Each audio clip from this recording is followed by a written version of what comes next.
Yeah, always twice as many and 700 and 300 and all these numbers. Yeah, there were twice as many prophets that left Egypt. Everybody's a prophet.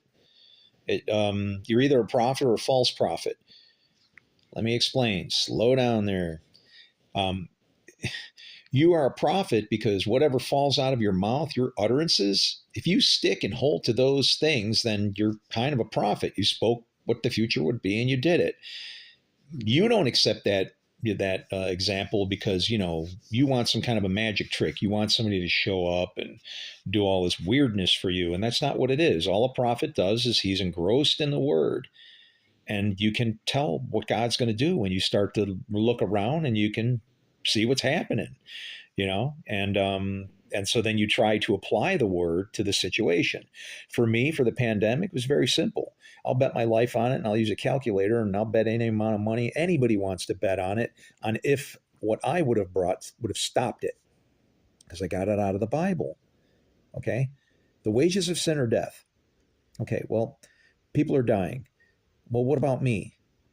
That's when I'm screaming at the sky, going, "You promised me a way out. Where is it? Where's all our way out? Millions of people are dying. What's going on?" Yeah, I talk them face to face, right? You can't be afraid.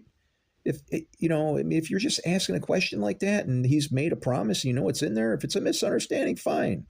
But if he says it, don't get angry with him. If you can't find it, but he said it, you can bank on it. You can bank on it. Okay. And guess what? What were the wages of this? What was my way out? Well, all of that just started happening around the Passover and all the feasts where you would literally go in and hide and want to stay away from each other, right? And that's also part of the Old Testament laws. So when everybody was just running around and handy dandy, I mean, I couldn't believe when I heard the mechanics of this thing. It takes 14 days for you to even have any symptoms. You could go to get tested and then you're sick because the person behind you was sick and they coughed on you. And worse is you get a swab and you're fine. And then you take off, and then what? About time you're getting 13, 14, whatever, might be, or you might even be a carrier and you don't get sick. That does not alleviate you from the responsibility of caring for others beyond yourself, old people in old homes, whatever. We're being destroyed by this book, okay? And I'm calling it that because this is a book. It's not God like John decided, but it's tearing us apart.